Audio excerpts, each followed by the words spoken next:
di mana dianggap tempat paling mulia di sisi Allah Subhanahu wa taala. Kemudian Allah Subhanahu wa taala bagi taufik kepada kita supaya kita menghadiri di majlis yang mulia di sisi Allah Subhanahu wa taala, majlis di mana malaikat menyertai pada majlis-majlis begini. Tujuan kita himpun malam ini, insya-Allah kita akan bincang berkenaan dengan cara pembelajaran hadis mengikut tradisi muhaddisin sebenar. Jadi maksud cara belajar hadis mengikut tradisi muhaddisin ni maknanya setiap bidang ilmu ada kaedah susunan pembelajaran mengikut cara-cara masing-masing. Jadi zaman sekarang ni zaman kembali semula kepada ramai orang minat belajar hadis dan tidak seperti lepas-lepas dah orang tak ambil berat dengan ilmu hadis dan sebagainya, tidak.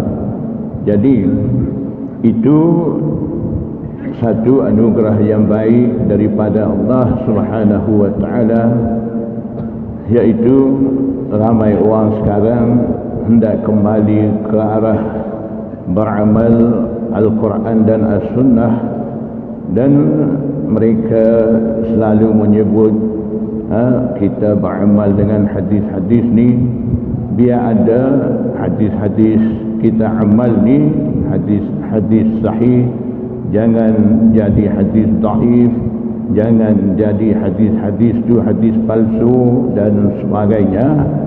Itu adalah satu penjagaan yang baik terhadap ilmu hadis, supaya umat Islam tidak salah amal dengan hadis-hadis palsu dan hadis-hadis lemah yang mana datang daripada perawi hadis yang tidak betul dan sebagainya. Jadi itu satu cara yang baik diamal oleh umat Islam masa sekarang ni. Tapi dalam pada tu ada juga sikit sebanyak masalah-masalah timbul di kalangan mereka yang wawarkan amal Quran Sunnah, disebabkan terlalu mereka hati-hati sangat. Terkadang ada juga sedikit sebanyak kesilapan berlaku dan timbul masalah di kalangan umat Islam disebabkan mereka terlalu takut teramal dengan hadis-hadis palsu dan hadis-hadis lemah. Jadi bila terlalu cermat sangat, terkadang ada juga hadis tidak palsu, mereka sebut hadis tu palsu. Hadis tu memang hadis dhaif, hadis lemah. Kiranya ada kaedah-kaedah yang boleh menampung kedhaifan, kelemahan hadis tu, dan hadis tu kiranya boleh beramal pada kelebihan-kelebihan amalan, dan juga hadis tu terkadang sampai tahap boleh berhujjah dalam hukum ahkam, ataupun hadis tu boleh hadis dhaif sani disebabkan ada sokongan daripada tarik lain kedhaifan ada pada sanad hadis tu hilang, kemudian sanad hadis tu naik kepada taraf hasan li ghairihi, maknanya kelemahan yang ada pada sanad dhaif tu hilang dan sanad hadis lemah sani dapat kekuatan, sampailah hadis dhaif yang dah tukar nama hasan li ghairihi sani boleh beramal, bahkan boleh berhujjah dan boleh jadikan dalil pada hukum ahkam. Jadi ada sesetengah pihak yang terlalu semangat hendak beramal dengan Quran Sunnah ni, terkadang mereka abaikan kaedah-kaedah tu dan mereka hanya tetapkan satu kaedah khusus di sisi mereka, iaitu kita mau amal hadis sahih saja, kita tak mau hadis dhaif. Itu satu kesilapan berlaku daripada mereka hendak amal Quran Sunnah. Jadi isu-isu seperti itu kenapa timbul di kalangan mereka hendak sangat beramal dengan Quran Sunnah tadi? Jawapannya disebabkan mereka tidak mempelajari dengan cara yang betul, ditinggalkan oleh jumhur muhaddisin, dan mereka tidak mengikuti cara belajar mengikut tradisi muhaddisin. Jadi bila kita mau belajar ilmu hadis, kita kena turut cara kaedah muhaddisin.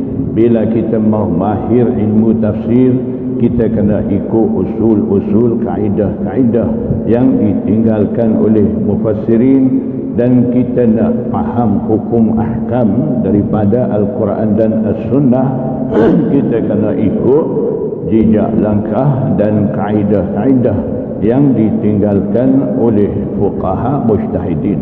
Barulah kita akan faham dengan cara betul, dan juga kita akan dapat menepati beramal Al-Quran As-Sunnah dan fiqh ni, kita akan dapat cara yang betul. Jadi sekarang ni disebabkan cara pembelajaran itu tidak menepati dengan cara yang dikehendaki oleh jumhur muhaddisin dulu, banyak timbul masalah. Jadi sebab tu saya ada buat satu buku mungkin di sini pun pernah dulu saya bahas buku ni semasa sesi pengajian dulu. Jadi nama buku ni saya letak tahap pengajian hadis, untuk kita memahami ilmu hadis, untuk kita pandai ilmu hadis, apa cara patut kita belajar. Jadi setakat kita pandai sebut hadis tu sahih, hadis ni hasan, hadis tu dhaif, hadis tu maudhu', hari-hari kita ulang sebut hadis-hadis ni maudhu', dalil amal hadis palsu, masyarakat duk amal-amalan semua, boleh kata kebanyakan 90% ni salah. Semuanya datang daripada hadis-hadis tidak ada asal, hadis-hadis palsu dan sebagainya. Hari-hari kita boleh dengar. Jadi setakat kita pandai sebut hadis itu sahih, hasan, dhaif, maudhu', itu baru sebahagian ilmu, sedikit ilmu daripada bidang ilmu hadis. Jadi banyak lagi masih kita perlu faham, perlu mempelajari, perlu kita ambil tahu. Bila kita merangkumi ke semua bidang ilmu yang dikehendaki dalam bidang ilmu hadis ni, barulah kita akan faham ke semua tu dan tidak akan timbul masalah di kalangan masyarakat umat Islam. Cuba kita kembali kepada Rasulullah sallallahu alaihi wasallam. Nabi sallallahu alaihi wasallam apabila dia masuk dengan sabdaan dia, perbuatan amalan dia, dan juga dengan akhlak dia, bila dia masuk di kalangan orang-orang jahiliyah yang dikatakan zaman jahiliyah, ketika itu bila Rasulullah SAW masuk dengan sabdaan, perbuatan dan akhlak dia, masyarakat jahiliyah jadi ubah, jadi baik, dan akhirnya mereka dapat gelaran radhiyallahu ta'ala anhum ajma'in, dianugerah oleh Allah Subhanahu wa ta'ala. Dan begitu juga apabila Rasulullah SAW berhijrah ke Madinah, dengan sabdaan Rasulullah SAW, dengan perbuatan amalan Rasulullah SAW, dan juga dengan akhlak Rasulullah sallallahu alaihi wasallam, Aus dan Khazraj bertahun-tahun, beribu-ribu tahun duk balah, duk perang ni dah jadi saudara. Jadi kita maunya orang bawa ilmu hadis, orang ada slogan nak amal Quran Sunnah, bila masuk masyarakat biar jadi seperti mana pembawakan Rasulullah SAW, biar masyarakat aman, tenang, harmoni, tidak ada masalah dan tidak timbul masalah, tidak jadi pecah belah. Itu yang kita mau. Tapi sekarang kita boleh nampak mereka yang bawa slogan amal Quran Sunnah, kita tak mau bid'ah, kita tak mau ikut imam-imam, kita mau ikut terus Rasulullah SAW, sebab imam-imam ni pun manusia biasa seperti kita, tidak maksum, mereka boleh jadi salah silap. Nabi sallallahu alaihi wasallam maksum, tidak ada salah silap daripada Rasulullah SAW. Jadi kita mau ikut terus hadis sahih Rasulullah SAW. Jadi slogan mereka memang sedap, memang kita pun mau ke arah itu juga. Tapi kita nampak yang bezanya dengan Rasulullah sallallahu alaihi wasallam, bila Rasulullah SAW masuk dengan ilmu hadis dia, iaitu sabdaan, perbuatan dan akhlak Rasulullah SAW. Bila Rasulullah SAW masuk dalam masyarakat, masyarakat jadi baik dan hilang ke semua masalah daripada masyarakat. Tapi sekarang ni bila kita masuk dengan slogan amal Quran Sunnah, bila kita masuk dalam masyarakat, kita bawa yang sama, sabdaan Rasulullah SAW, dan kita kemuka af'al, perbuatan Rasulullah SAW, dan juga kita cerita akhlak Rasulullah SAW. Tapi yang timbul masalahnya di mana sahaja kita masuk, di situ timbul masalah. Masyarakat pada asalnya aman, tenang, bila kita masuk jadi berpecah belah. Masyarakat mau amal Quran Sunnah dan masyarakat amal Quran Sunnah yang salahkan masyarakat yang sedang amal dengan amalan-amalan bertahun-tahun buat ni, mereka salahkan dan mereka fatwa bid'ah, dalalah, akan masuk neraka.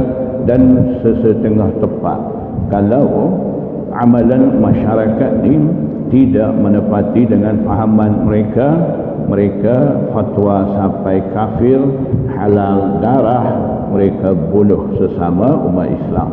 Jadi kita tak mau perkara-perkara seperti itu berlaku daripada slogan amal Quran Sunnah tu.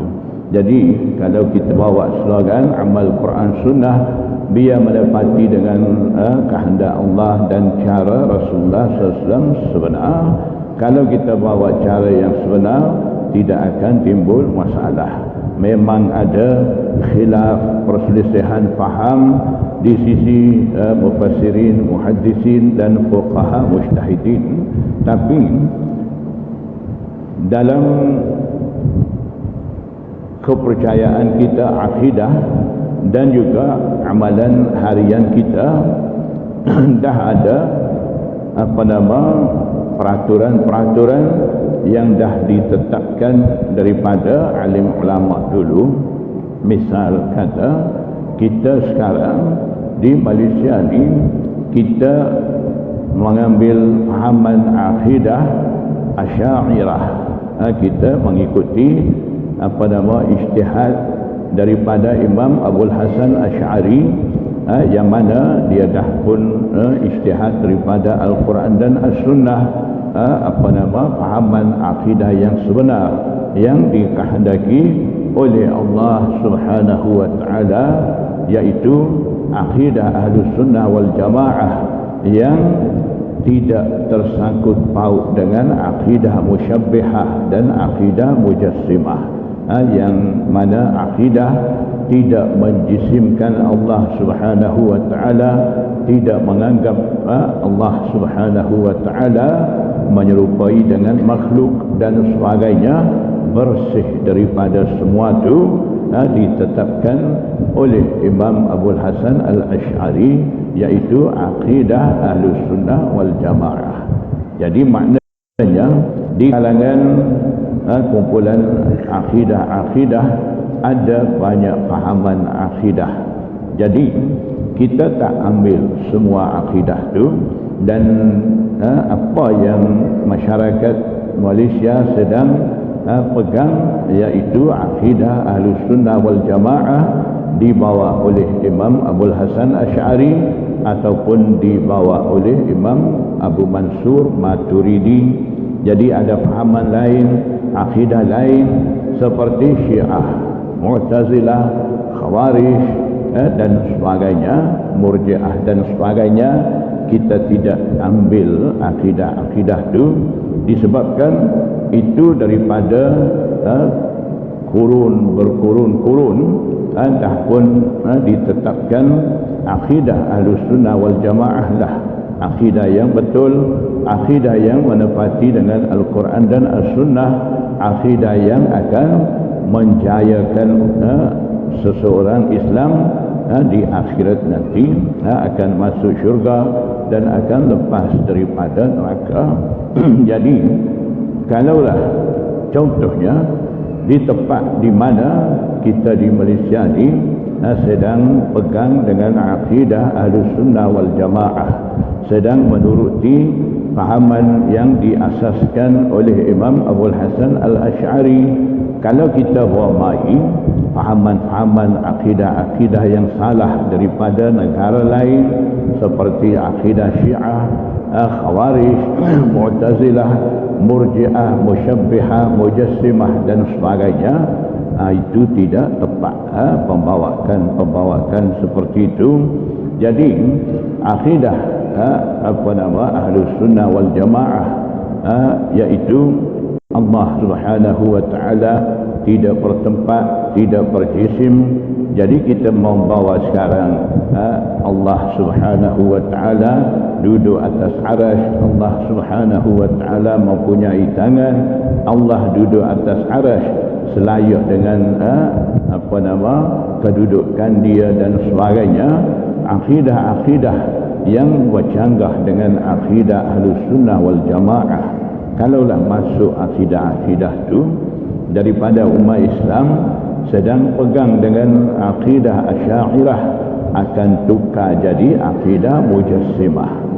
Akidah yang mana menganggap Allah Subhanahu wa Ta'ala mempunyai jisim, iaitu sama dengan makhluk. Allah duduk atas arasy, Allah mempunyai tempat, Allah menyentuh dengan sesuatu tempat. Jadi semua akan bawa kepada makna Allah sama dengan makhluk. Sedangkan Allah Subhanahu wa Ta'ala dah pun firman dalam Al-Quranul Karim, laisa kamitslihi syai', tidak ada sesuatu pun sama dengan Allah Subhanahu wa Ta'ala, tidak ada sesuatu pun menyerupai dengan Allah. Jadi kita ada fahaman-fahaman akidah-akidah yang menyamakan dengan Allah Subhanahu wa Ta'ala, itu bercanggah dengan akidah Ahlus Sunnah wal Jamaah. Jadi itu dari sudut akidah kita. Begitu juga dalam bab kita beramal, sembahyang, puasa, keluar zakat, haji dan sebagainya. Di situ kita sekarang di Malaysia, masyarakat umat Islam sedang mengikuti ijtihad Imam Syafi'i. Jadi dalam fahaman-fahaman ijtihad imam-imam, ijtihad daripada Al-Quran dan As-Sunnah ni ada berbeza pendapat, khilaf imam-imam. Jadi daripada ramai ada khilaf-khilaf di kalangan a'immah, masyhur sekali khilaf imam 4 mazhab, dan seluruh dunia pegang dan amal dan ikut ijtihad imam 4 mazhab tu. Paling banyak sekali mengikuti ijtihad imam, iaitu Imam Abu Hanifah dan Imam Syafi'i. Dan yang ketiga banyak sekali ikut ijtihad Imam Malik, Yang keempat paling sedikit itu ikut ijtihad Imam Ahmad bin Hanbal mazhab Hanbali. Sebenarnya ikut ijtihad Imam Ahmad bin Hanbal juga pada peringkat awal dulu begitu ramai. Kemudian daripada itu di kalangan muhaddisin masuklah mereka yang memegang akidah mujassimah. Bila mereka masuk di kalangan mazhab Hanbali, jadi daripada situ mula umat Islam kurang ikut dengan mazhab Hanbali. Maksudnya imam-imam hadis yang pandai ilmu hadis, tapi fahaman mereka cenderung kepada akidah tajassim. Contohnya Imam Abu Ya'la, dia tu seorang imam terkenal dalam ulama hadis, dan dia ada kitab hadis yang dia susun, iaitu Musnad Abi Ya'la, tebal 1 jilid 2-3 jari, 5 jilid 1 set. Itu belum syarah lagi, hadis saja. Jadi seorang imam pandai begitu, masyhur seluruh dunia. Sampai sekarang pun kitab susunan hadis Musnad Abi Ya'la ni jadi rujukan utama. Tapi masalahnya sedikit ada pada dia, iaitu dia pegang fahaman akidah mujassimah. Sebenarnya dia tu pengikut mazhab Hanbali. Jadi apabila dia mau riwayat hadis, mau sampaikan ilmu hadis, dia duduk di tempat dia akan riwayat hadis tu. Mula-mula sekali dia cerita Allah ada tempat, Allah subhanahu wa ta'ala duduk di atas arash. Di arash tu ada satu tempat kosong untuk Rasulullah SAW duduk bersama dengan Allah dan sebagainya. Dia cerita puas-puas semua tu, barulah dia riwayat hadis. Jadi lekatlah nama dia Abu Ya'la Mujassimah. Sedangkan dia ni orang pandai ilmu hadis dah, begitu pandai. Jadi bila di kalangan muhaddisin yang ikut mazhab Hanbali, mereka bawa fahaman-fahaman tu, mula daripada situ ramai orang tidak ikut lagi dengan mazhab Hanbali. Jadi ekoran daripada tu timbullah imam-imam di kalangan mazhab Hanbali, imam-imam terkenal, tapi fahaman mereka cenderung ke arah tu, seperti Imam Ibn Taymiyah, Imam Ibn Qayyim, anak murid Imam Ibn Taymiyah. Mereka imam-imam terkenal, ilmu ada banyak, kita akui kepandaian mereka, tapi masalahnya pada akidah fahaman mereka. Jadi salah silah daripada mereka mailah sampai hari ini dibawa oleh Muhammad bin Abdul Wahab dan pengikut-pengikut dia dengan slogan amal Quran Sunnah, dan di sebaliknya tersembunyi pembawakan akidah tajassim sani. Jadi memang kita suka sedap dengar slogan amal Quran Sunnah.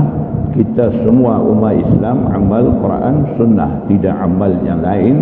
Tapi utama sekali, penting sekali akidah daripada amalan. Akidah lebih penting. Kalau akidah itu tidak betul, akidah kita salah dengan Allah Subhanahu wa ta'ala, kita amal Quran Sunnah, kita amal hadis sahih saja, daif kita tak mau, itu pun tidak jadi apa-apa makna bagi kita. Kalaulah orang tu tepat, dia punya akidah tu, fahaman dia tidak salah, tapi dari amalan ada kekurangan, walaupun orang tu masuk neraka, dia akan keluar balik disebabkan akidah dia betul. Kalau kita amal Quran Sunnah, salahkan walai bid'ah lah, masuk neraka lah, akhir-akhirnya akidah fahaman kita ni salah, kita juga akan masuk neraka. Takut-takut yang kita fatwa bid'ah dalalah masuk neraka, mereka tak masuk neraka, kita yang duk bawa amal Quran Sunnah bid'ah, orang tu bid'ah wani, akhirnya kita pula masuk neraka. Sebab apa? Bid'ah ni ada dalam amalan, begitu juga dalam akidah pun ada bid'ah. Jadi bid'ah dalam akidah ni bid'ah yang baru selain daripada akidah yang diasaskan oleh Imam Abul Hasan Asy'ari dan Imam Abu Mansur Maturidi, iaitu fahaman-fahaman akidah Syiah, Mu'tazilah, Khawarij dan sebagainya. Itu bid'ah dalam akidah. Jadi akidah Mujassimah, Tuhan duduk atas arasy, Tuhan ada tangan dan sebagainya, itu akidah Mujassimah yang boleh membawa ke arah neraka. Jadi kita buat Maulidur Rasul, kita wirid selepas sembahyang, doa selepas sembahyang, tahlil dan sebagainya, mereka kata bid'ah, dalalah, sesat. Itu bid'ah dalam amalan, bid'ah dalam furu', bid'ah yang anggap Allah ada tempat, Allah duduk di atas arasy, Allah mempunyai jisim, tidak serupa dengan makhluk, Allah duduk tapi selayak dengan dia dan sebagainya. Pegang fahaman-fahaman seperti itu adalah bid'ah dalam akidah. Bid'ah dalam akidah ni lebih teruk daripada bid'ah dalam amalan. Jadi sebab tu kita perlu faham semua tu, sambil-sambil kita mau amal hadis sahih, mau amal Quran Sunnah, lebih penting kita jaga akidah kita. Yang teruknya mereka yang membawa akidah Mujassimah, mereka mengkafirkan Imam Abul Hasan Asy'ari dan mereka salahkan akidah Asy'ariyah yang kita anuti pada hari ini. Jadi daripada situ mula-mulanya mereka wawarkan mau amal Quran Sunnah, kemudian naik selangkah mereka bid'ahkan amalan umat Islam dan mereka hukum umat Islam yang buat amalan-amalan yang tidak mereka suka sani, mereka hukum masuk neraka. Kemudian mereka akan cash umat Islam yang ikut akidah Imam Abul Hasan Asy'ari ini, ikut akidah kufur. Kemudian mereka akan hukum pengikut Imam Abul Hasan Asy'ari, Asy'ariyah, Maturidiyah ni kafir, halal darah. Jadi itu sekarang duk berlaku di tempat-tempat lain. Jadi disebabkan berpunca daripada pengajian hadis tu tidak cara betul, dan mereka tidak mengikuti cara muhaddisin yang sebenar, dan mereka tidak talaqi musyafahah betul-betul dengan guru-guru memahami ilmu hadis. Berpunca daripada situ masuklah fahaman-fahaman yang salah di kalangan mereka. Dan seperti mana saya sebut tadi, dalam ada banyak fahaman akidah, kita kena tetap dengan akidah Ahlus Sunnah wal Jamaah. Begitu juga dalam bidang kita amal dengan furu', amalan-amalan mengikuti ijtihad imam-imam mazhab. Jadi daripada ada banyak pandangan imam-imam mazhab yang masyhur sekali sekarang ni 4 imam, daripada situ kita rakyat Malaysia ni dah pilih beramal dengan ijtihad Imam Syafi'i. Jadi maksudnya dalam bab akidah ada pilihan daripada kita ikut akidah Imam Abul Hasan Asy'ari. Begitu juga dalam bab furu' amalan ni kita ikut ijtihad Imam Syafi'i. Begitu juga bila kita nak ikut beramal dengan hadis-hadis ni, di situ juga ada khilaf pendapat di kalangan imam-imam muhaddisin. Jadi perlu juga di situ pun seperti mana kita pilih dalam bab akidah ikut dengan salah satu imam, dalam bab furu' amalan pun kita ikut satu imam, Imam Syafi'i. Begitu juga di kalangan imam-imam muhaddisin pun ada khilaf-khilaf ni, perlu kita pegang dengan satu-satu manhaj daripada mana-mana imam muhaddisin supaya tidak timbulkan masalah. Kalaulah kita tidak pegang begitu, kita campur adukkan semua.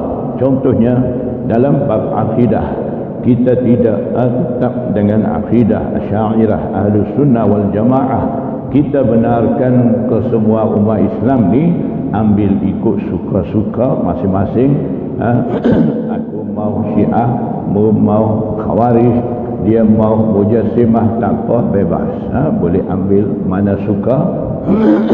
Kalau kita benarkan cara seperti itu, patutkah tidak begitu? Betulkah tidak cara seperti itu?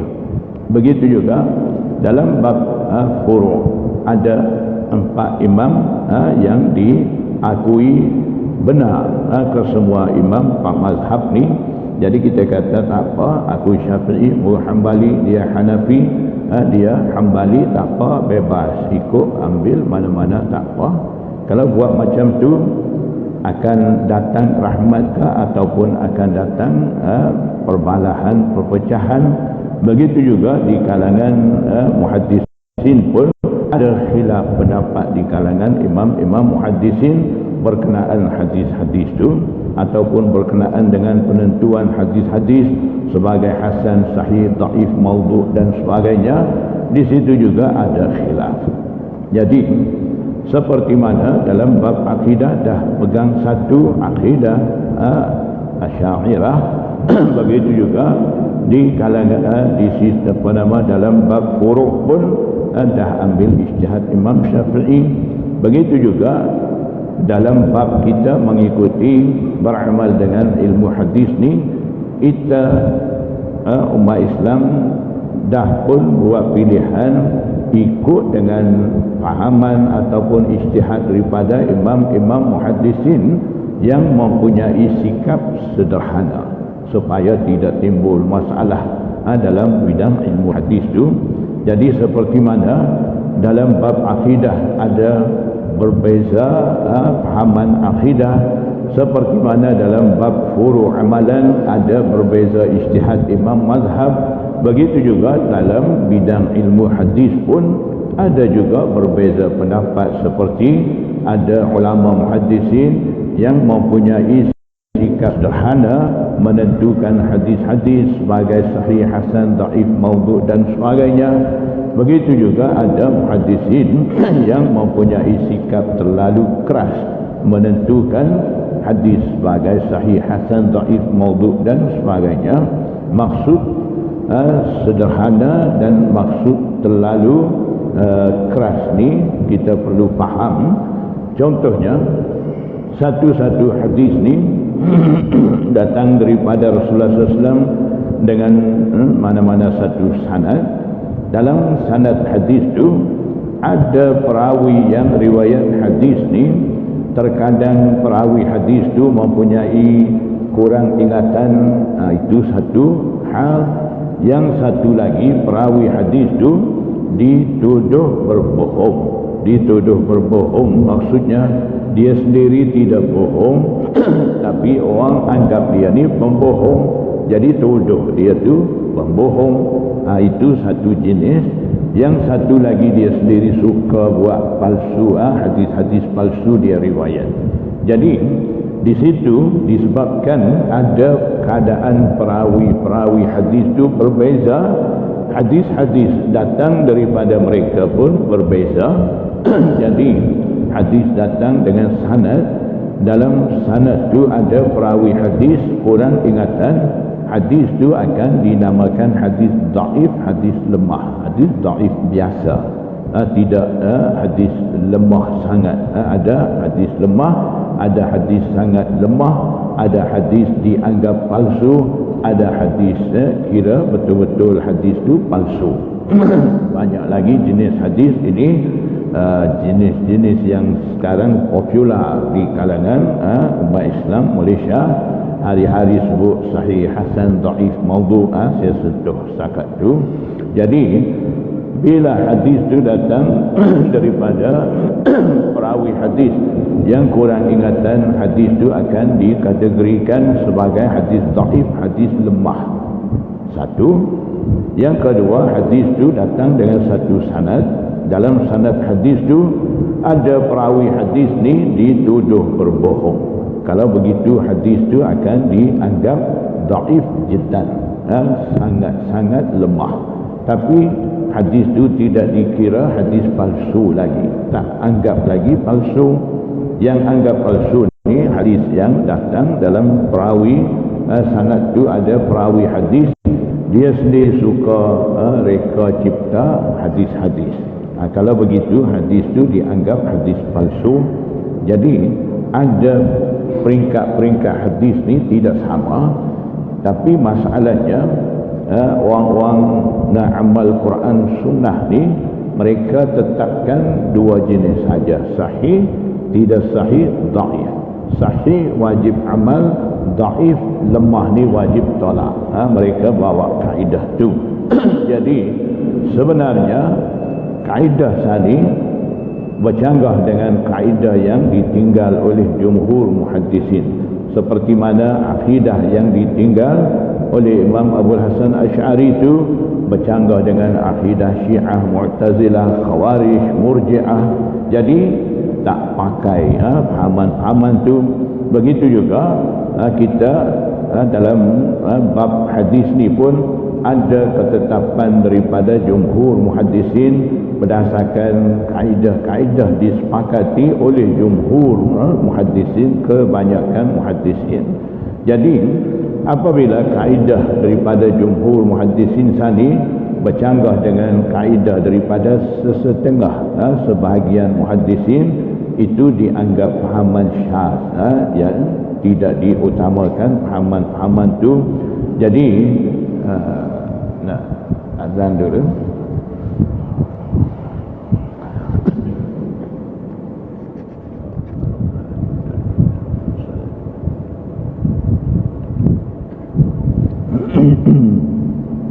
InsyaAllah kita sambung. Okay. Jadi di sisi jumhur, di sisi muhaddisin juga ada berbeza pendapat, seperti mana ada berbeza fahaman akidah dalam bab akidah, dan juga berbeza ijtihad dalam furu'. Jadi sekarang ni seperti mana saya dah mula cerita, kita di Malaysia ni amal dengan akidah Asy'ariyah dan ijtihad Imam Syafi'i, dan dalam bab hadis ni pun kita ambil penentuan-penentuan kedudukan hadis daripada jumhur muhaddisin yang mempunyai sikap sederhana, seperti Imam Hafiz Ibn Hajar Al-Asqalani, seperti Imam Jalaluddin Sayuti, dan juga seperti Imam Zakaria Al-Ansari dan sebagainya. Kita ada pegangan dalam bidang ilmu hadis ni, imam-imam tertentu yang mempunyai sikap sederhana dari segi menentukan kedudukan hadis tu sebagai sahih, hasan, dhaif, maudhu' dan sebagainya. Jadi kalaulah seseorang dia bawa slogan amal Quran sunnah, kemudian dia mau bawa dalam bab akidah ni akidah yang bercanggah dengan akidah Asy'ariyah, dalam bab furu' ni banyak pembawakan dia berdasarkan kemukakan dalil-dalil hadis, mereka banyak bawa bercanggah dengan ijtihad Imam Syafi'i, sampai salahkan ijtihad Imam Syafi'i, kata ijtihad Imam Syafi'i bercanggah dengan hadis sahih, hadis ni, hadis tu, mereka salahkan imam-imam mazhab. Dan juga dalam bidang hadis pula pegangan mereka tidak sama, seperti mana kita turut jumhur muhaddisin yang tidak mempunyai sikap terlalu keras. Jadi mereka pilih imam-imam muhaddisin bilangan kecil yang mempunyai sikap terlalu keras menentukan hadis sebagai maudhu'. Contohnya Imam Ibnul Jauzi, dia suka memalsukan hadis-hadis dianggap hadis hasan ataupun hadis dhaif di sisi kebanyakan muhaddisin. Jadi maknanya seperti mana dalam bab akidah ada berbeza, dalam bab amalan ada berbeza, dalam bab hadis pun ada berbeza pendapat daripada muhaddisin. Jadi kalau kita duk ikut akidah Syairah, ijtihad Imam Syafi'i, dalam bidang hadis kita ikut kedudukan hadis-hadis daripada kebanyakan muhaddisin yang mempunyai sikap sederhana, itu tidak akan timbul masalah. Seperti mana sejak berkurun-kurun dulu kita amal mai dengan Quran Sunnah, ikut akidah Asy'ariyah, ikut ijtihad Imam Syafi'i, dan kedudukan hadis-hadis daripada imam-imam muhaddisin yang terpilih di sisi jumhur muhaddisin, tidak ada apa-apa masalah. Sekarang mereka mai timbulkan masalah hadis tu dhaif, tak boleh amal, hadis ni palsu, salah, masyarakat duk amal ni daripada hadis ni, pengambilan daripada hadis ni salah, hadis ni maudhu', palsu dan sebagainya. Masalahnya kadang-kadang yang mereka sebarkan amalan yang masyarakat duk buat berdasarkan mana-mana hadis dianggap hadis tu palsu tu, ada juga yang betul-betul hadis tu palsu disepakati oleh kesemua muhaddisin sebagai palsu. Kalau macam tu tidak ada masalah. Kita terima kasih kepada mereka, tolong bagi ingat kepada umat Islam, itu adalah langkah terbaik daripada mereka, kita boleh terima. Tapi seperti mana saya cerita tadi, ada khilaf-khilaf dalam akidah, ada dalam furu', ada dalam hadis pun ada. Jadi terkadang hadis-hadis yang dianggap palsu di sisi muhaddisin yang mempunyai sikap terlalu keras menentukan hadis sebagai hadis palsu ni, tidak diterima di sisi muhaddisin yang mempunyai sikap sederhana. Maksudnya terkadang Imam Ibnul Jauzi, Imam Ibn Taymiyah, Imam Ibn Hibban, Imam Ibn Qayyim, Imam Jauzaqani, mereka yang mempunyai sikap terlalu keras menentukan hadis sebagai hadis palsu ni ditolak oleh imam-imam muhaddisin yang mempunyai sikap sederhana seperti Hafiz Ibn Hajar Al-Asqalani, Hafiz Ibn Hajar Haytami, dan juga Imam Zakaria Al-Ansari dan sebagainya. Ramai muhaddisin menolak pahaman mereka, pandangan mereka, dan mereka jawab balik kata ini bukan hadis palsu, ini baru dianggap hadis ni sebagai hadis hasan, kiranya boleh amal, boleh berhujjah dalam hukum ahkam. Dan begitu juga hadis ni hadis dhaif, seperti mana saya cerita tadi, hadis lemah sani naik darajat hasan li khairihi, kiranya boleh amal dalam fadail amalan dan juga boleh berhujjah, jadikan dalil dalam bab hukum ahkam. Jadi di situ timbul berbeza fahaman dalam bab pengambilan hadis. Jadi yang kita sekarang amal ni amalan-amalan berdasarkan daripada pengambilan muhaddisin yang mempunyai sikap sederhana. Maknanya ada beberapa banyak hadis di sisi muhaddisin yang kita turut ni, hadis tu tidak palsu, hadis tu hasan, hadis tu tidak palsu, hadis tu dhaif, kiranya boleh amal. Tapi di sisi mereka nak amal Quran Sunnah tadi, mereka anggap hadis-hadis tu hadis palsu berdasarkan fahaman daripada muhaddisin mempunyai sikap terlalu keras menentukan hadis sebagai hadis maudhu'. Pengambilan daripada Imam Ibnul Jauzi, memang Imam Ibnul Jauzi ada tulis satu kitab masyhur Al-Mawdu'atul Kubra, dalam tu dia himpun hadis-hadis maudhu'.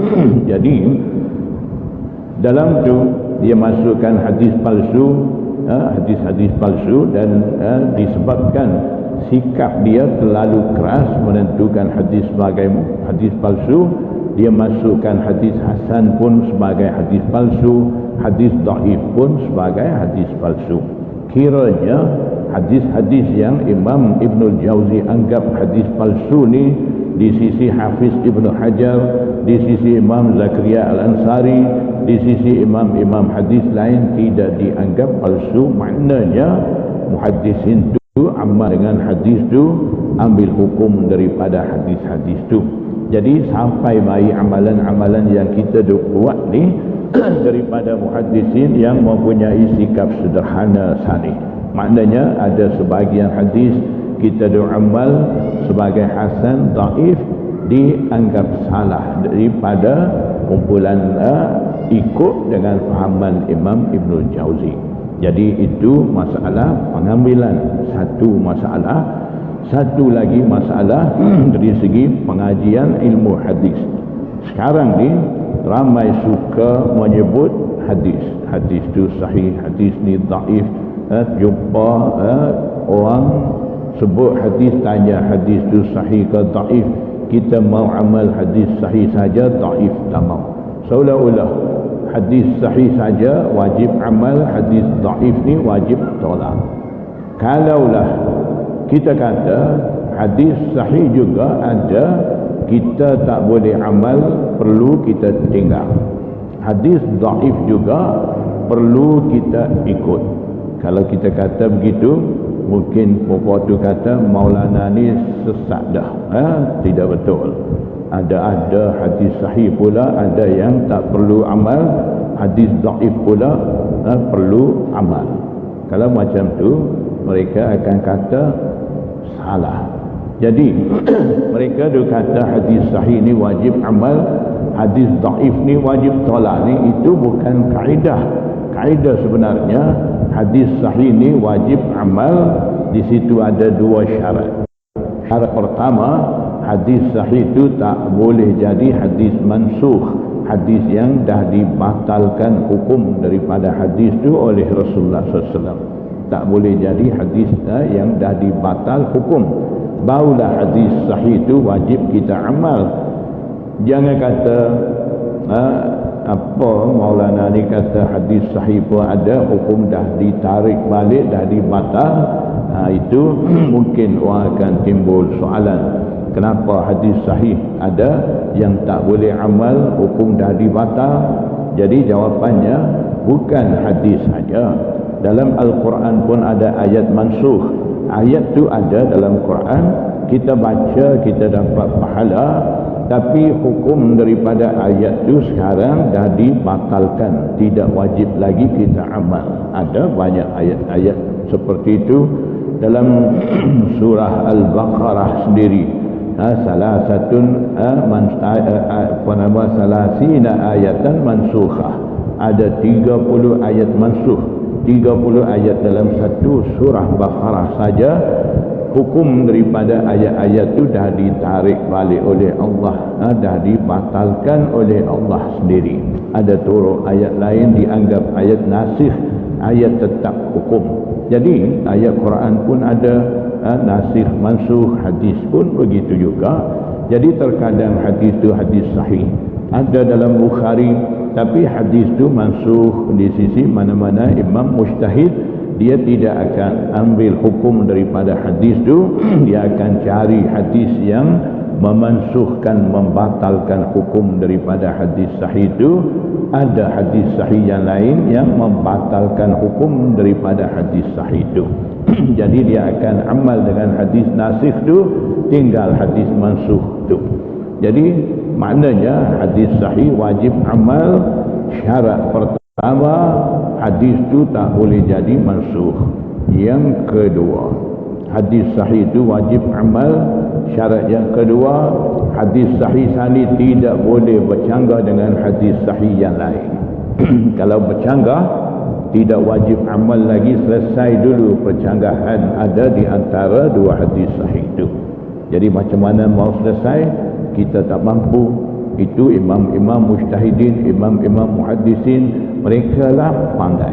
Kalau kita serah kita jumpa ijtihad imam tu bercanggah dengan hadis sahih, kita kata itu kaedah kita sendiri, bukan kaedah muhaddisin. Kita kata tinggal ijtihad imam tu manusia biasa, salah.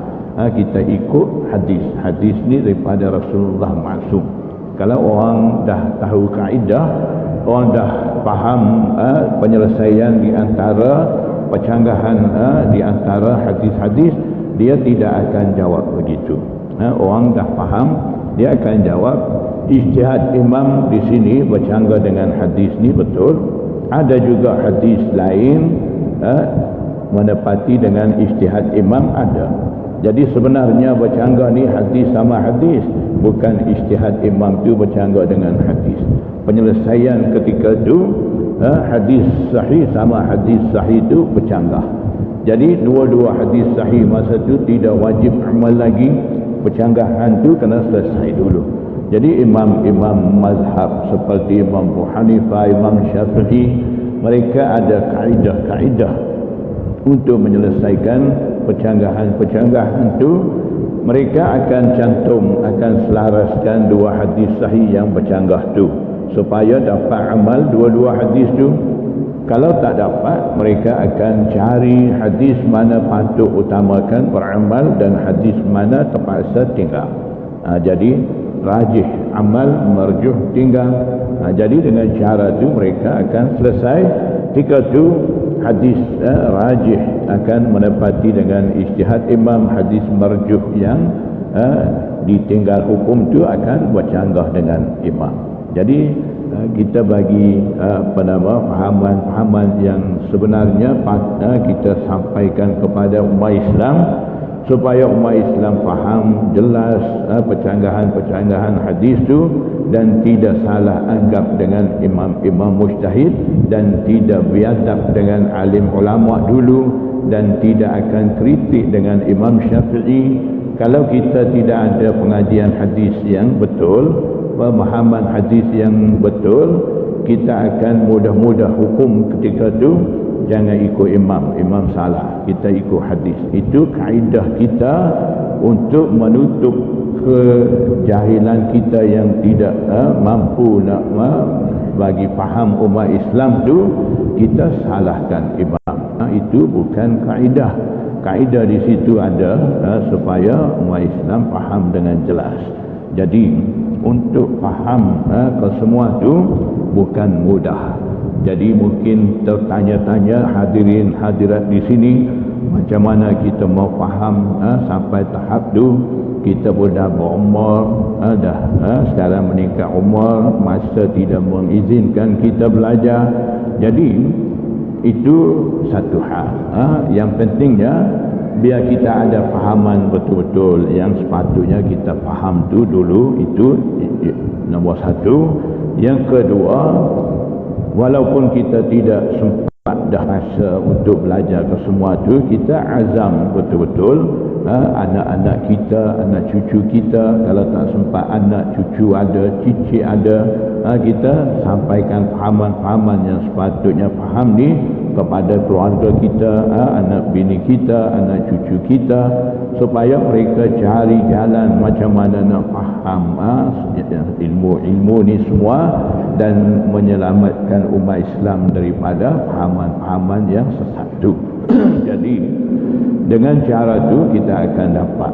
Jadi untuk memahami kesemua bidang ilmu tadi, perlu kita luangkan masa. Biasanya untuk kita faham ilmu hadis ni, perlu kita menceburi bidang ilmu hadis, riwayatul hadis dan dirayatul hadis.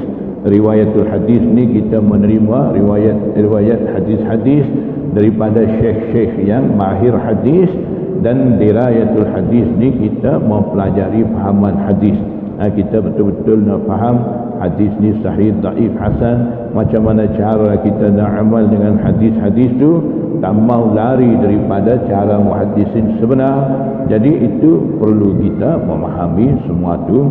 Jadi di atas muka bumi ni masih ada lagi pusat-pusat pengajian hadis yang boleh memberi fahaman sebenar kepada anak cucu kita.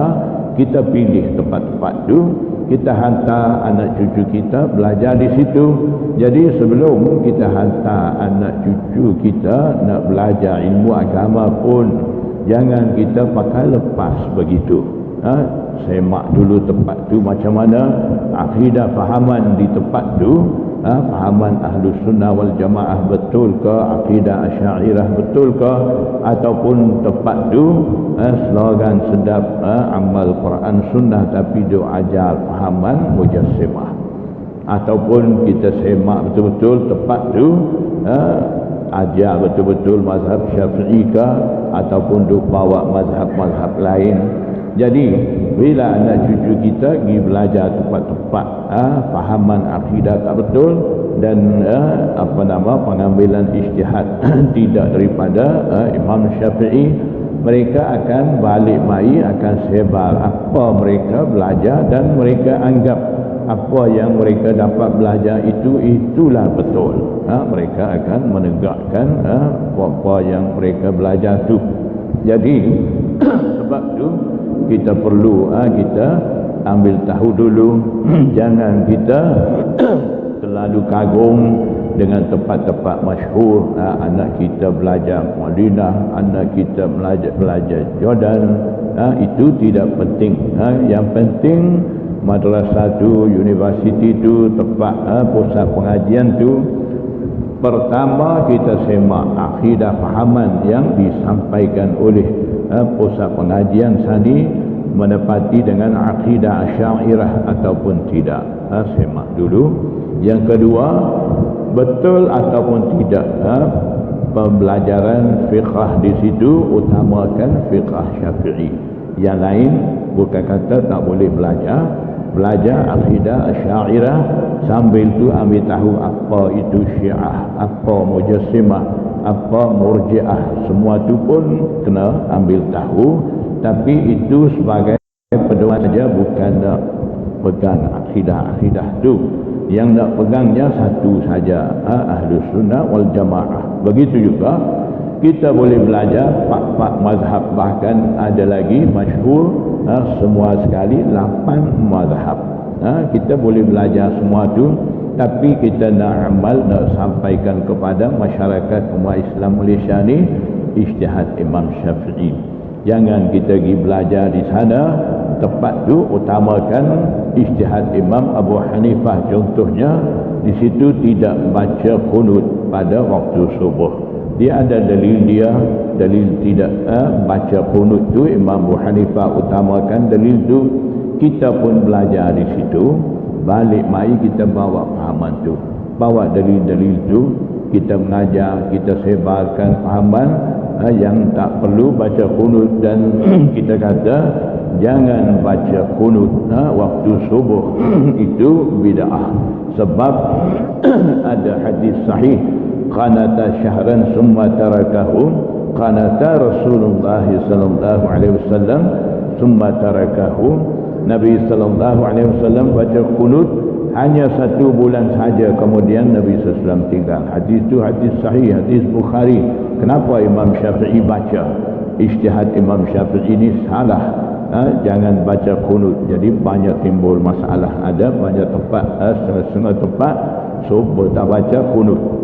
Mula baca qunut, masjid tu ada 50 orang waktu subuh. Sekarang dah masuk fahaman amal Quran Sunnah, tak baca qunut, tinggal 5 orang. Tok Imam, Tok Bilal, Tok Siap, dan yang sokong amal Quran Sunnah tadi 2 orang, 5 orang tinggal. Jadi itulah yang saya cerita tadi, membawakan ilmu hadis kita ni biar harmonikan masyarakat, jangan pecah belah masyarakat umat Islam. Jadi kalau kita kata dalil baca qunut ni tidak kuat, jangan baca, bercanggah dengan hadis sahih. Adakah Imam Syafi'i tak tahu semua tu? Imam Syafi'i ni bodoh tak tahu hadis ada larang baca qunut, hanya Nabi SAW baca 1 bulan. Hadis tu ada, Imam Syafi'i tak tahu ke? Sedangkan Imam Syafi'i ini anak murid Imam Muhammad bin Hasan Asy-Syaibani, Imam Muhammad Sani anak murid Imam Abu Hanifah. Dua-dua imam yang menjadi tok guru Imam Syafi'i, tok guru pada tok guru Imam Syafi'i itu tak baca qunut. Dalil tak baca qunut apa semua ni dia tahu dah. Sebelum kita lahir dia tahu dah. Kita pun tak mimpi lagi nak belajar ilmu hadis. Imam Syafi'i dah tahu semua tu. Kenapa tiba-tiba Imam Syafi'i pula ijtihad kata boleh baca qunut, baca selama-lama sampai bila-bila masa. Itu kajian dia. Kalau kita mau cerita, panjang cerita pula. Pukul berapa mau berhenti? Ya, pelan-pelan boleh dah. Jadi insyaAllah ada peluang lain ya, nanti saya cerita macam mana Imam Syafi'i boleh ijtihad apa nama baca qunut ni, sedangkan ada hadis sahih kata Nabi SAW baca hanya sebulan saja. Kemudian Nabi SAW tinggal, Imam Syafi'i pula suruh baca. Jadi ijtihad Imam Syafi'i di sini bercanggah dengan hadis sahih. Jadi saya tak mau kata seperti mereka tinggal ijtihad Imam Syafi'i ikut hadis sahih, mulai pagi esok subuh tak payah baca qunut. Jadi tidak mau bawa kaedah tu. Itu kaedah yang salah. Sepatutnya saya kena bagi faham di sini macam mana Imam Syafi'i ijtihad kata boleh baca qunut, boleh selama-lama sampai bila-bila masa. Macam mana ijtihad dia berdasarkan apa-apa cerita. Situ ada banyak fahaman yang perlu kita faham. Itu yang patut saya cerita supaya hadirin tidak salah faham dengan ijtihad Imam Syafi'i dan tidak biadab dengan imam-imam mazhab. Yang tu yang penting. Kita tidak mau bawa ilmu hadis umat Islam jadi kurang ajar dengan alim ulama dulu. Dah terlatih umat Islam ni suka kritik dengan imam-imam mazhab dan timbul banyak masalah dalam masyarakat. Jadi kita tak mahu semua tu. Jadi sebab tu kita perlu belajar ilmu hadis dengan cara yang betul. Cara yang betulnya, kesimpulan akhirnya, cara yang betulnya kita belajar ilmu hadis, cari guru yang mahir dan ada fahaman yang betul dalam bidang ilmu hadis.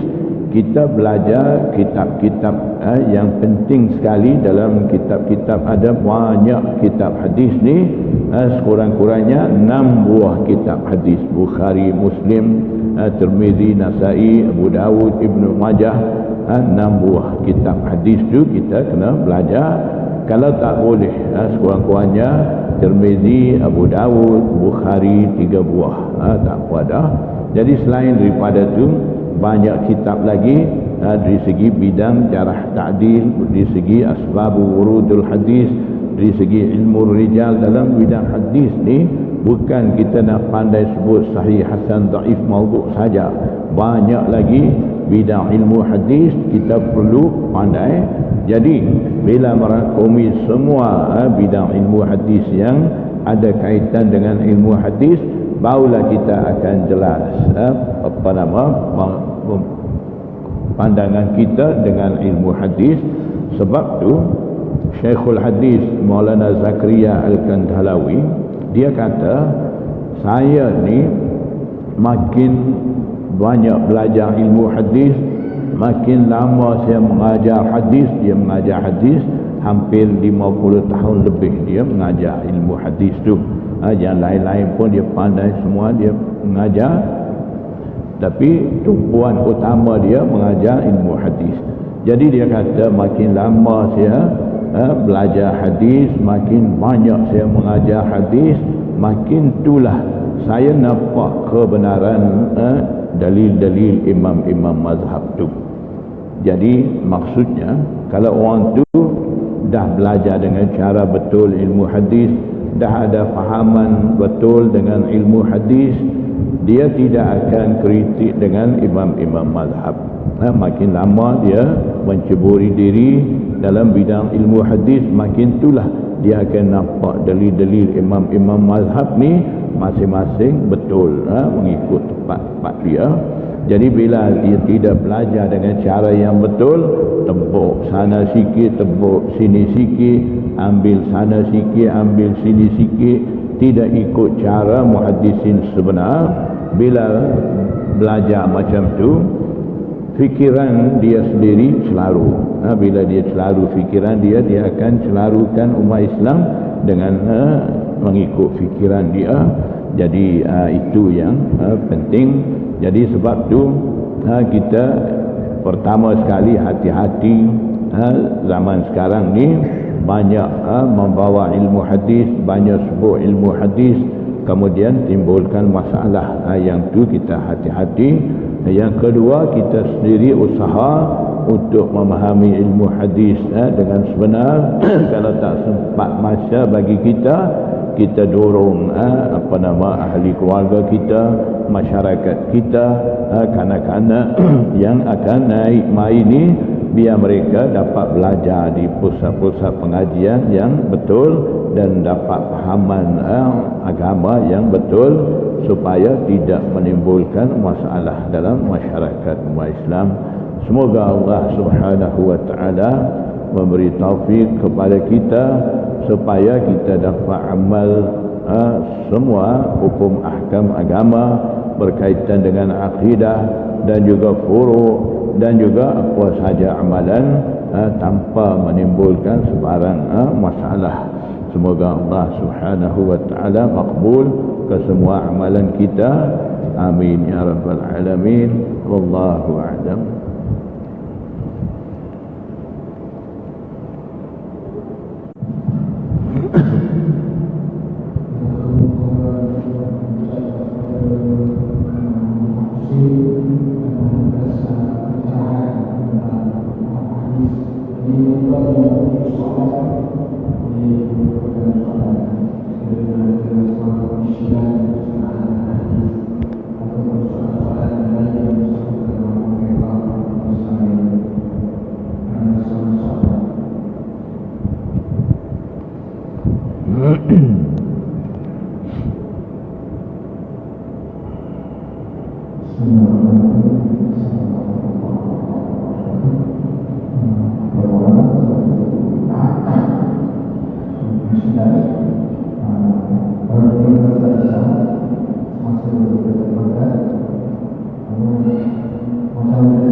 Macam mana soalan? Berlaku percanggahan di antara Imam Hanafi dengan dia menggunakan ra'yi.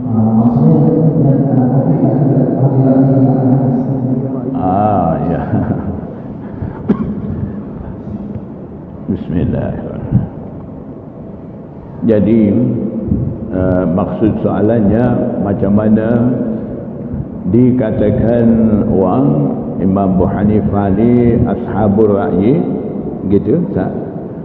Imam Syafi'i ini ashabul hadis di situ, ya Allah. Jadi sebenarnya itu adalah satu istilah panggilan saja. Ashabul ra'yi ini maksud dia seolah-olah Imam Abu Hanifah ni dia mengutamakan ra'yi dia, pandangan dia lebih daripada hadis.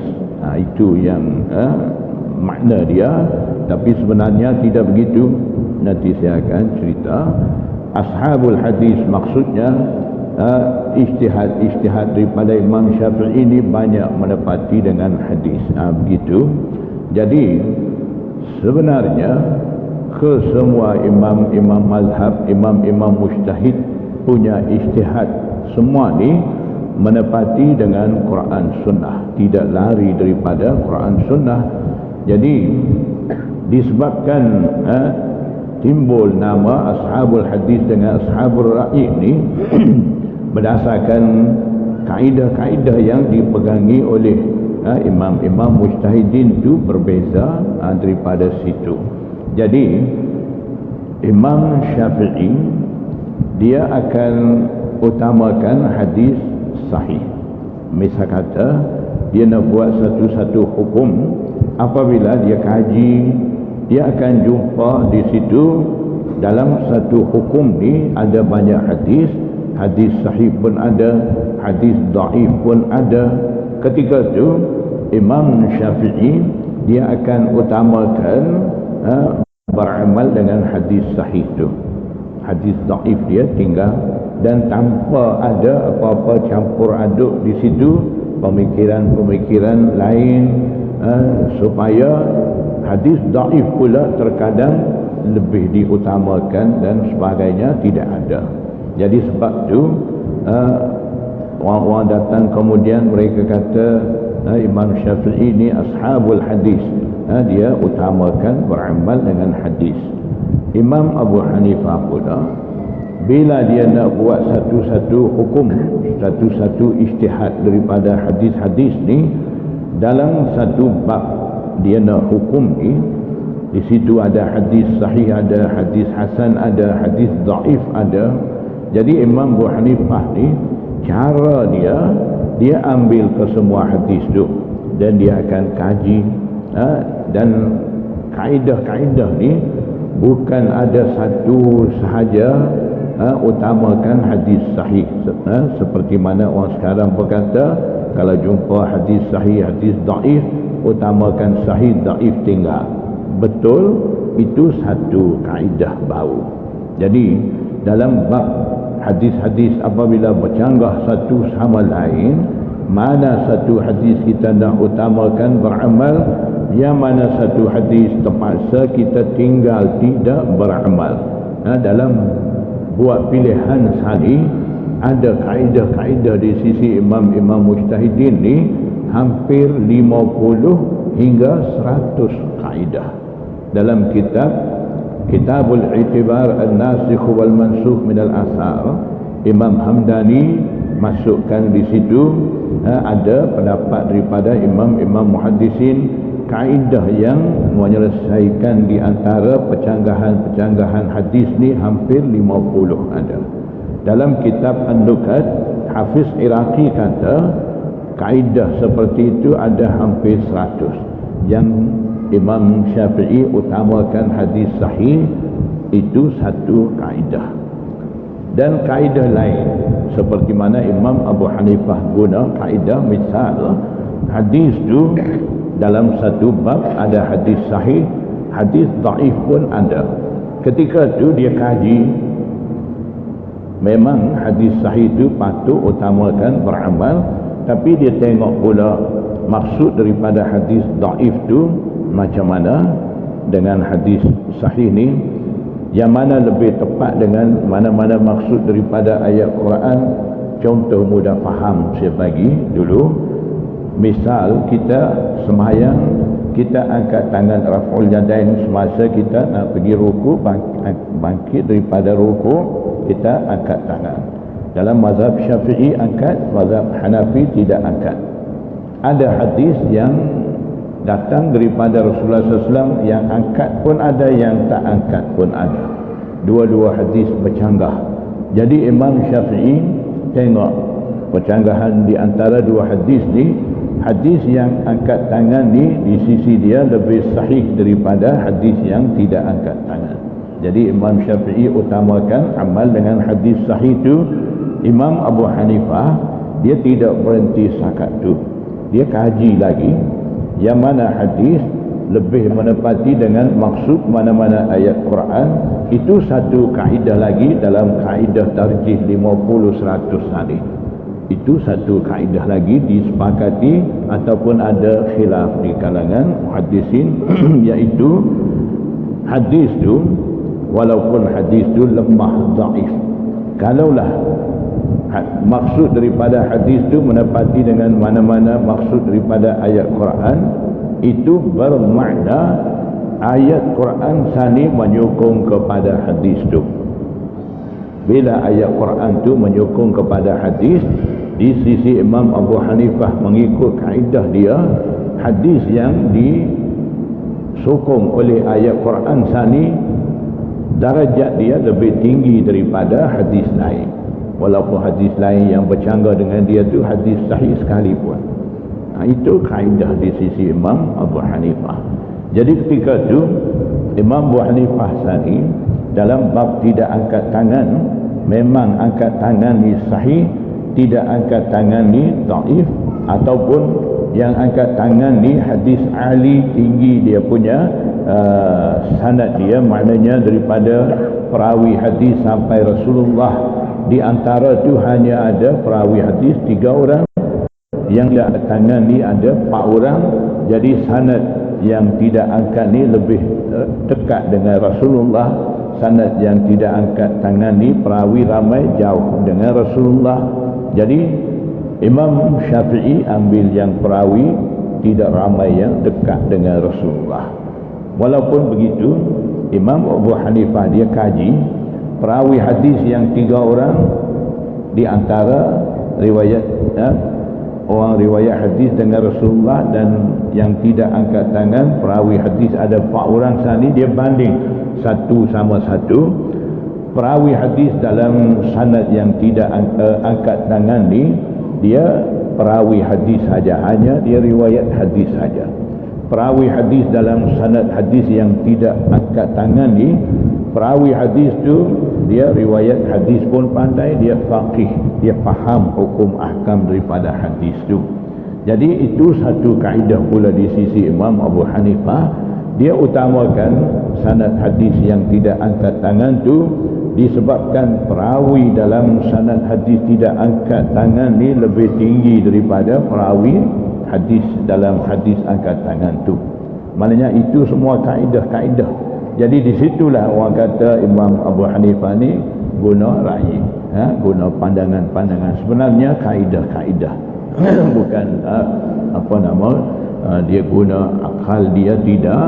Jadi sani hadis tidak angkat tangan yang saya sebut, kira di sisi Imam Abu Hanifah lebih menepati dengan ayat Quran. Maksudnya Imam Abu Hanifah dia jumpa ayat, maksud ayat tu wa qumu lillahi qanitin ay sakinin, hendaklah kamu berdiri untuk mencari keridaan Allah, berdiri sembahyang qanitin dalam keadaan sukun, tenang. Jadi Imam Abu Hanifah dia kaji macam mana ayat ni turun mai, punca daripada mana Allah hukum suruh diam ketika sembahyang ni, berpunca daripada pada ibtida Islam, pada peringkat awal Islam ni. Bila sembahyang, sahabat-sahabat paling tengok sana, paling tengok sini, cakap bisik seorang sama seorang. Ada orang datang kemudian tinggal orang duduk sembahyang, orang datang kemudian bagi salam, orang tinggal duduk sembahyang jawab salam. Semua tu boleh masa tu. Bila turun mai ayat sani, kesemua amalan sani dilarang. Maknanya ayat sani menghendaki seboleh-bolehnya ketika sembahyang ni khusyuk, diam, tenang. Itu kehendak daripada ayat Quran. Jadi Imam Abu Hanifah dia dapat kaji, dia nampak hadis yang tidak angkat tangan sani lebih mirip, lebih menepati dengan kehendak ayat Quran sani. Ayat Quran mau seberapa boleh tenang, diam. Jadi banyak bergerak tangan ni bercanggah dengan ayat, tidak banyak bergerak tangan ni menepati dengan ayat. Jadi walaupun hadis yang tidak angkat tangan ni katalah dhaif, sanad dia nazil, rendah, tapi maksud daripada hadis tadi menepati dengan ayat Quran tu. Jadi ayat Quran menyokong ataupun membantu kepada hadis dhaif tadi. Darajat hadis dhaif yang disokong ayat Quran tu lebih tinggi di sisi Imam Abu Hanifah daripada hadis sahih. Jadi dia pilih hadis tu, dia amal. Jadi dia tidak angkat tangan. Jangan pula mula nak sembahyang Isya ni tak angkat tangan dah. Sebab hadis tak angkat tangan ni lebih menepati dengan ayat Quran dengan pula. Itu ijtihad Imam Syafi'i, Abu Hanifah. Kita ikut ijtihad Imam Syafi'i, teruskan kita angkat. Itu pun amal dengan hadis sahih.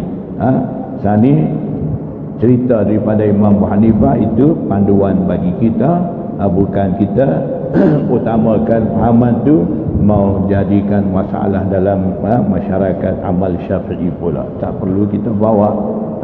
Jadi dengan sebab itulah orang datang kemudian mereka kata Imam Syafi'i ni ashabul hadis, Imam Abu Hanifah ni ashabul ra'i.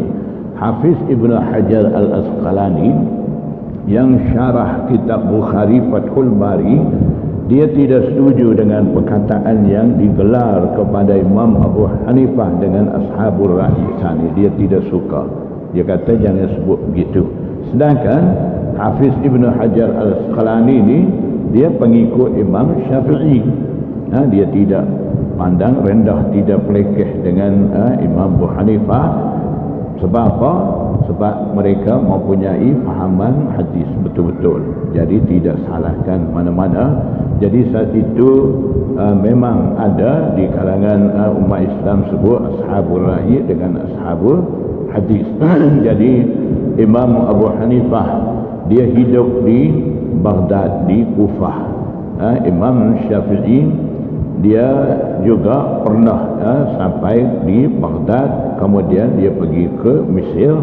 Jadi pada peringkat awal Imam Syafi'i daripada Gaza, Palestin, mak dia bawa mai Madinah belajar dengan Imam Malik. Kemudian dia sempat pula belajar dengan Imam Muhammad bin Hasan Asy-Syaibani. Dialah anak murid Imam Abu Hanifah. Jadi kemudian daripada itu Imam Syafi'i pernah jadi qadhi di Baghdad. Kemudian dia hijrah pergi Mesir, duduk selama 4 tahun lebih kurang. Jadi bila dia belajar di Madinah, dapat belajar dengan Imam Malik, anak murid Imam Abu Hanifah, Imam Muhammad bin Hasan Asy-Syaibani, dan dia terima riwayat-riwayat daripada muhaddisin ada di situ. Kemudian bila dia hijrah pergi Mesir, dia jumpa pula muhaddisin di mana hadis-hadis tu masa tu dia belum dengar lagi daripada muhaddisin ada di Hijaz dan Baghdad. Jadi ketika tu dia kaji pula semula. Daripada situlah timbul qaul qadim dan qaul jadid.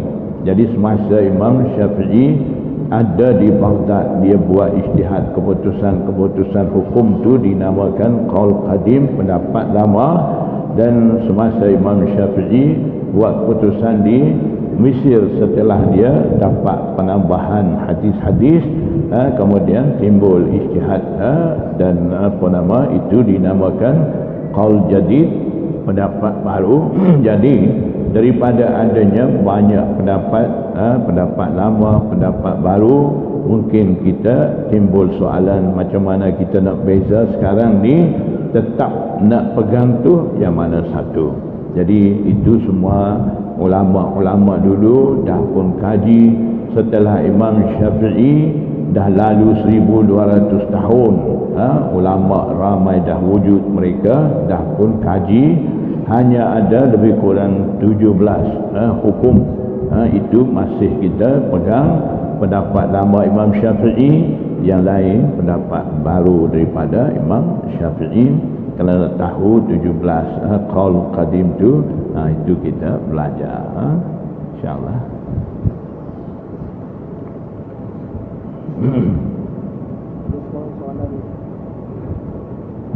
Ada soalan?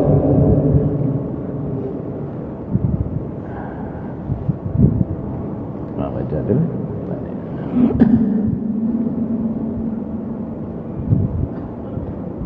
Ada orang yang memiliki kitab Qaulul Ulama, kalangan oleh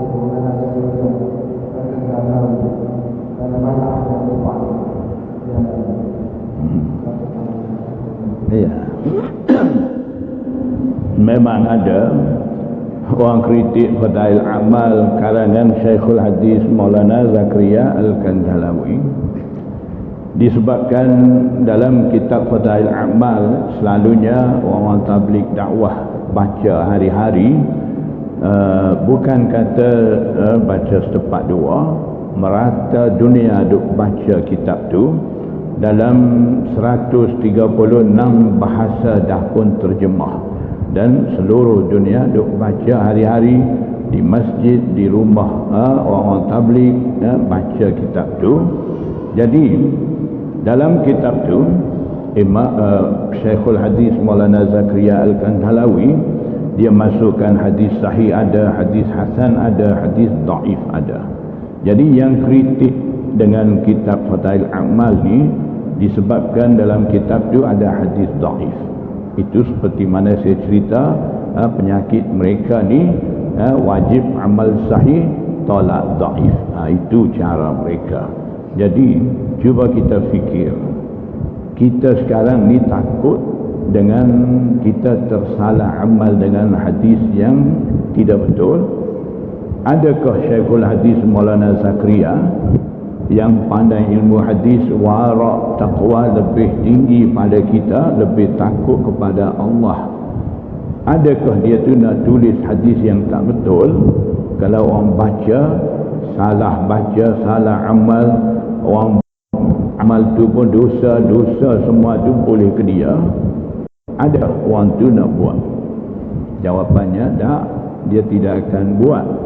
Jadi hadis-hadis yang Syekhul Hadis Maulana Zakaria masuk dalam Fadail Amal ni, hadis tu dhaif dan ada sokongan daripada tarik lain, kiranya boleh amal. Lagipun kita kena faham, kitab Fadail Amal tu nama dia tu Fadail Amal, bukan Sahih Zakaria.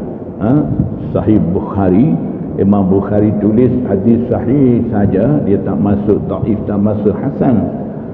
Syekhul Hadis Maulana Zakaria tidak nama kitab dia Sahih Zakaria, bukan sahih saja, hasan ada, dhaif ada. Dia lebih tahu kaedah yang Imam Bukhari dalam kitab Bukhari, Imam Bukhari guna untuk ijtihad hukum daripada hadis, panggil usul untuk takhrij ijtihad Imam Bukhari itu. Dulu imam-imam muhaddisin dulu setelah syarah kitab Bukhari begitu banyak kitab-kitab syarah Bukhari, imam-imam muhaddisin kata tak puas hati lagi, syarah-syarah ni tak cukup lagi. Bila Imam Hafiz Ibn Hajar Al-Asqalani syarah kitab Fathul Bari syarah Bukhari, umat muslimin seluruh dunia kata cukup puas hati dah. Tapi ada pula sedikit masalah dari segi terjematul bab, tajuk bab tu. Kadang-kadang Imam Bukhari dia ijtihad, dia tulis apa dia ijtihad tu pada tajuk bab, merupakan ijtihad dia, dan hadis di bawah tu sebagai dalil bagi ijtihad dia. Kadang-kadang tengok ijtihad dia lain, hadis di bawah tu lain. Macam mana nak faham sekarang? Di situ perlu usul-usul, kaedah-kaedah. Ada imam-imam dulu tulis, Imam Ibnul Jama'ah, Imam Syah Waliullah, Muhaddis Hindi Ad-Dahlawi, ramai imam-imam tulis. Tapi umat muslimin kata tak cukup lagi. Bila mai Syekhul Hadis Maulana Zakaria Al-Kandhalawi, dia tulis 70 usul untuk memahami maksud terjematul bab. Bila dia tulis, umat Islam sekarang, jumhur muhaddisin semua kata dah cukup. Maknanya dimakbul di sisi ulama muhaddisin akhir zaman ni. Lagipun bukan dia tulis buku Fadail Amal yang menceritakan pahala dosa sahaja. Dia tulis kitab Aujazul Masalik syarah Muwatta Imam Malik. Kitab tu mazhab Maliki punya, dia ni Maulana Zakaria ni mazhab Hanafi. Dia syarah kitab tu, dia tidak tulis ini Imam Malik punya pendapat salah dengan hadis ni, Imam Malik tak betul apa, dia tak bawa cara macam tu. Dia syarah secara ilmiah.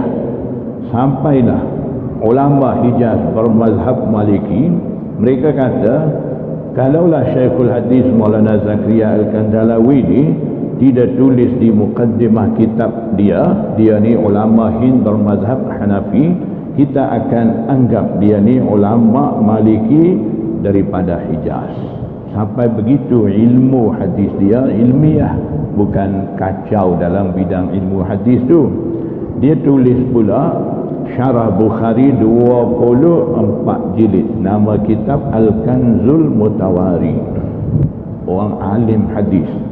Jadi maksud saya nak ceritanya, dia lebih arif daripada kita. Hadis yang patut boleh amal, hadis tak patut amal, itu dia tahu. Satu. Yang kedua, kalaulah kita kata kitab Fadail Amal ni ada hadis dhaif tali amal, apa kata kitab Sunan Tirmizi, apa kata kitab Abu Dawud, Nasai, Ibnu Majah, Daruqutni, Sunan Baihaqi, semua kitab hadis lain daripada Bukhari, Muslim ada saja hadis dhaif. Bahkan dalam kitab Ibnu Majah disepakati muhaddisin kata tersilap masuk hadis maudhu', hadis palsu, hampir-hampir 25 buah hadis. Apa kata? Kitab-kitab hadis tu semua tali amal sebab ada hadis dhaif, tersilap masuk hadis maudhu'. Kenapa kita nak serang dengan kitab Fadail Amal tu? Kalau kita pandai sangat, cerdik sangat, hebat sangat, kita serang dengan kitab-kitab Sunan Tirmizi, Abu Dawud, Nasai, Ibnu Majah, Sunan Baihaqi. Ada lagi banyak kitab hadis diisi dalam kitab-kitab tu hadis-hadis dhaif. Katalah dengan orang jangan belajar semua kitab hadis tu. Semua tu ada hadis dhaif, tak betul. Beranikah kita? Kenapa nak cari pasal sangat dengan kitab Fadail Amal saja? Kitab amal ni, Fadail Amal ni, hadis-hadis ambil daripada Sunan Tirmizi, daripada Abu Dawud, pengambilan daripada kitab-kitab tu juga. Pokok utama dia ambil tu daripada kitab-kitab tu. Kalau kata Fadail Amal tak betul, hadis-hadis ada dalam tu tak betul, kitab-kitab besar-besar pun tak betul, kritik situ. Kalau nak kritik, Bukhari pun tak lepas, Muslim pun tak lepas. Kalau begitu, kita bagi tahu mereka, kamulah pandai sangat, bawalah satu kitab terbaik, lebih baik daripada Bukhari, Muslim, Abu Dawud, Nasai, Ibnu Majah, Tirmizi, lebih baik daripada Fadail Amal, lebih baik daripada Azkar, Arba'in Nawawi. Bawa satu kitab hadis, kemuka di pentas dunia, kami akan ikut. Kita akan ikut, akan tinggal semua Bukhari, Muslim, apa semua tu kira tak betul belakang.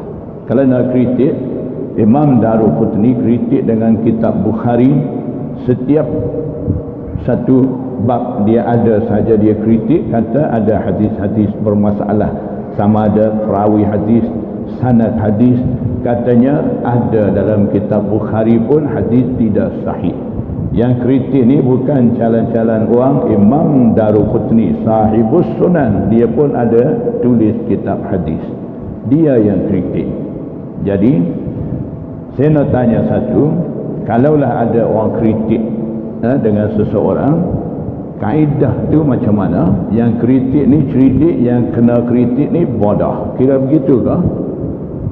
Kalau begitu Imam Bukhari bodoh, Imam Daruqutni kritik ni cerdik, Imam Bukhari dikritik tak betul, bodoh. Nak kira begitu? Tidak macam tu. Terkadang orang kritik tak faham, dia salah faham, ilmu dia tak sampai situ, dia nampak tak betul, terus dia kata tak betul, mulut pula lancar, celupa mulut, berani kata, betul tak betul pun pakai lepas. Dia kata tak betul, tak betul, tabiat dia begitu. Jadi muhaddisin dah jawab. Imam Daruqutni kritik dengan Imam Bukhari ni, dia guna kaedah-kaedah yang lemah di sisi imam-imam muhaddisin.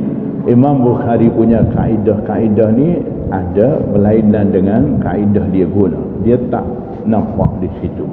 Hafiz Ibn Hajar Al-Asqalani dah bagi jawapan dalam Syarah Bukhari, Muqaddimah Hadius Hari, Muqaddimah Fathul Bari, satu jilid khas ada dalam tu jawab kepada Imam Daruqutni. Selesai. Jadi bila orang kritik dengan Syekhul Hadis Maulana Zakaria berkenaan dengan kitab Fadail Amal ni, Maulana Zakaria sendiri dah bagi jawapan dah selesai dah masalah. Tiba-tiba di Malaysia pun ada baru ni bunyi ada orang nak buat tesis kritikan terhadap kitab Fadail Amal. Dia nak buat tesis, nak cari tesis dia, nak cari kesalahan dalam Fadail Amal. Ramai sekarang buat PhD ni tesis cari kesalahan dia, orang atas dia serah satu kitab ni, ambil kitab Ihya Ulumuddin, kau cari kesalahan dalam kitab Ihya Ulumuddin ni, Imam Ghazali masuk hadis-hadis betul kau tidak, kau cari banyak mana kesalahan kau dapat cari, banyak tulah tesis kau ni tinggi, PhD tinggi. Cari, akhirnya jadi PhD sungguh. Apa makna? Pemalsu hadis dhaif. Hadis dhaif semua jadi palsu. Itu PhD. Bukan saya kata budak-budak, murid-murid saya pernah kata saya, Maulana apa makna PhD? Saya kata orang pakar hadis. Budak kata tak, pemalsu hadis dhaif. Saya kata ya juga. Jadi jangan kuat-kuat, nanti dia orang marah. Jadi maknanya ada sesetengah cara mereka belajar agama macam tu, cari kesalahan orang, kritikan orang. Begitu juga bukan dengan kitab Fadail Amal, kitab Ihya Ulumuddin pun mereka kata tak betul, sampai ada orang sanggup nak bakar kitab seperti itu. Kata Imam Ghazali masuk hadis maudhu dalam kitab tu apa. Yang mula timbulkan masalah dengan kitab Ihya Ulumuddin ni Imam Ibnul Jauzi yang saya cerita tadi, mutasyaddid fil hadis, sikap dia terlalu keras menentukan hadis sebagai hadis maudhu, hadis palsu. Hadis dhaif pun palsu, hadis hasan pun palsu. Jadi mula dia kata kitab Ihya Ulumuddin ni hadis palsu banyak. Jadi orang sekarang ni ikut saluran tu. Seolah-olah dia sendiri buat tesis, dia sendiri kaji, sebenarnya dia ambil daripada Ibnul Jauzi itu. Kata dia dah buat kajian 265 hadis palsu ada dalam kitab Ihya Ulumuddin. Profesor daripada universiti itu, universiti di Timbul mai cerita.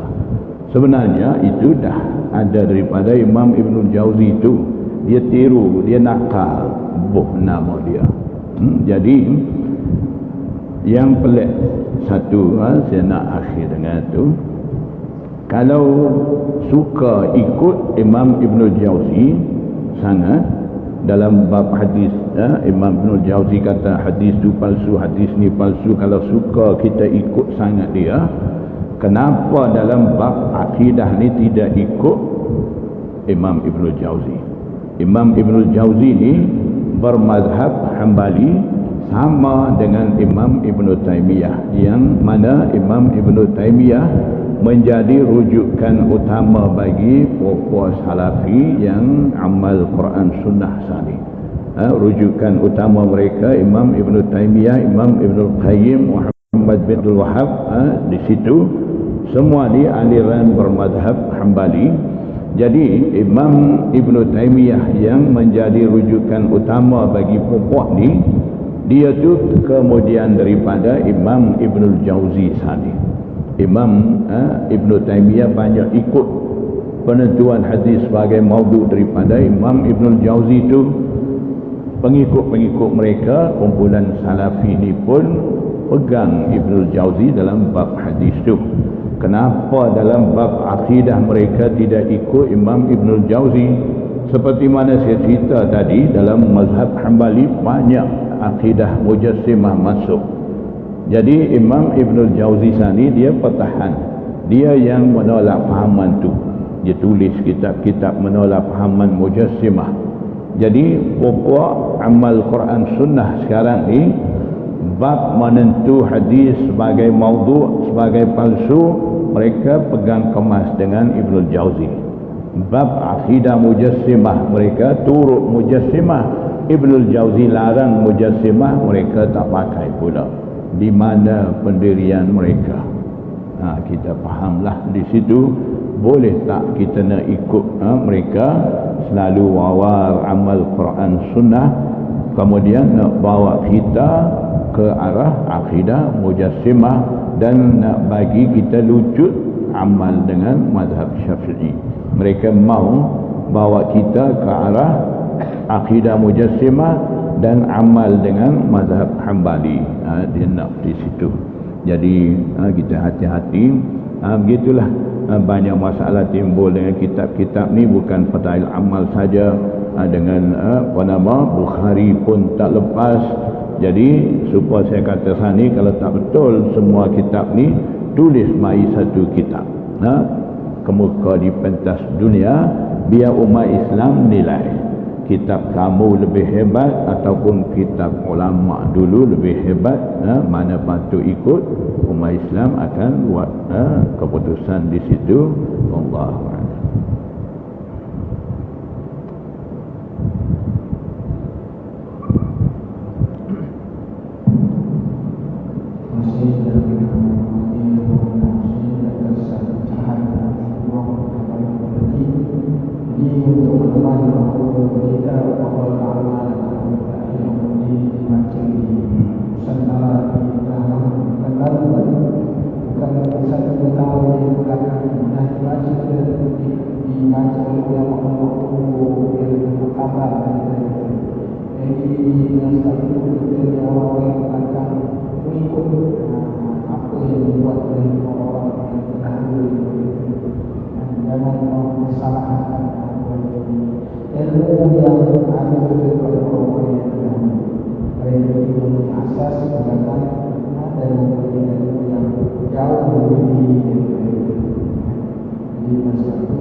Terima